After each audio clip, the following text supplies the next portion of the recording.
YouTubers, Mike Martin's here, Mike Martin's channel. I got a link sent to me like 19 times. You're all conspirators to send this link. You're causing this downfall of this housing crash. It's all your fault. Home sales plummet 38% in Greater Vancouver. Woo! Let's get started here. Vancouver home sales plunged 38.8% last month compared to with October 2015.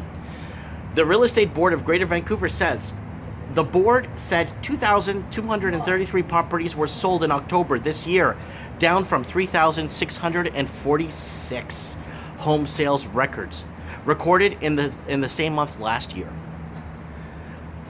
Board President Dan Morrison said changing the market condition combined with the series of government interventions in the real estate market contribute to its decline.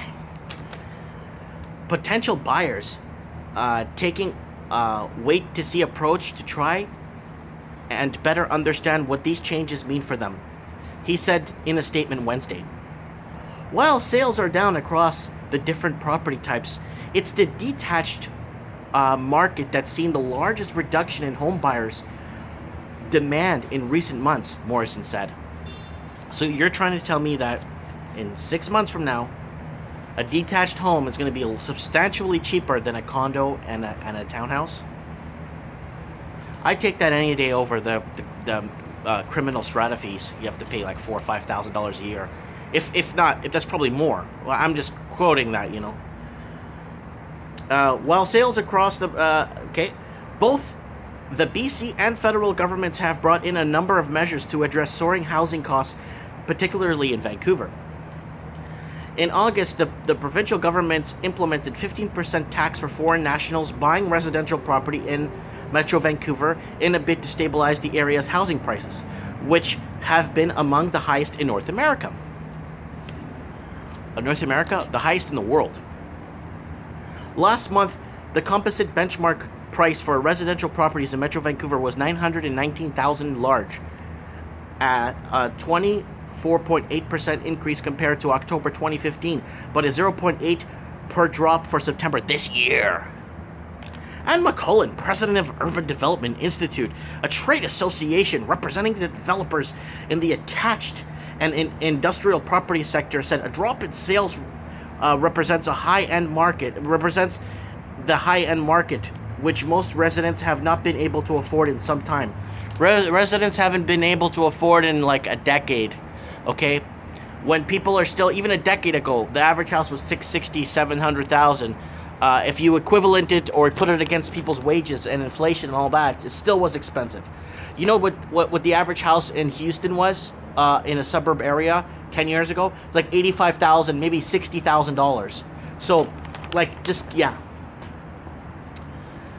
It was slowing in April last spring, as no doubt when you shock the market with 15% tax, people stand on the sidelines wondering what's going to happen, she said.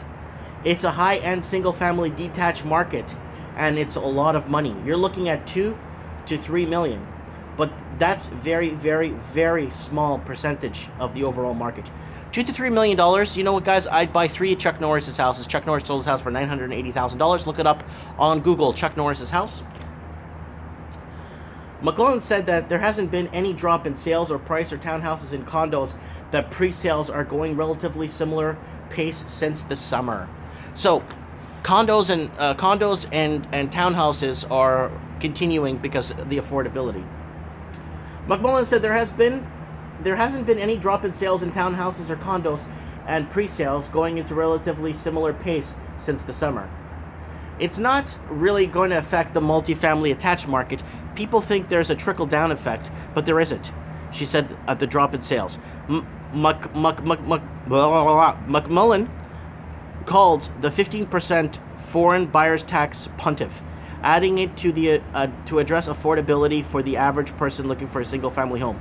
Single-family homes are still for the wealthy, whether they're foreigners or whether they're locals. So basically, single-family homes are only for rich people, period. It doesn't matter who they are or where they're from. That's what this is trying to say here. So I say maybe we after the elections, maybe we all apply to live in parts of the United States that you can still buy a mansion for under $200,000, and then you know what I'm saying. I mean, what is this? So I'm gonna requote this in case you didn't hear me. Single family homes are still for the wealthy, whether they're foreigners or whether they're locals. Realtor Adil Dinani said that the market is now favorable for people moving up from the attached to detached home. It's likely they won't face bidding wars that have been part of the real estate in and around Vancouver for several years. Alleluia. As long as sellers in the detached market understand that there's a different approach in today's market, and the approach of listing your home on Monday and having it sold on Saturday, and having it sold on Tuesday after multiple offers, he said. Last month, the federal government announced a number of changes that will affect the real estate market. They included the new requirement for all insured mortgages to have to undergo stress test whether the borrowers are still able to make mortgage payments if the rates raised to income declines. Previously, such stress weren't required fixed rate mortgages longer than 5 years. They should have done these stress tests, period, a long time ago, because now that the housing bubble's cooling off, they have to find ways to stimulate the economy. But I don't know how you guys feel about that, about the whole thing about that the detached housing. Go try and tell that to a bunch of families down in South Florida or in Houston or in South Carolina. No, you can't buy it. It's only for the wealthy. You know what? Anyways, guys, I just wanted to put this out there. I want to thank everyone for following me. I'll leave a link below to the article.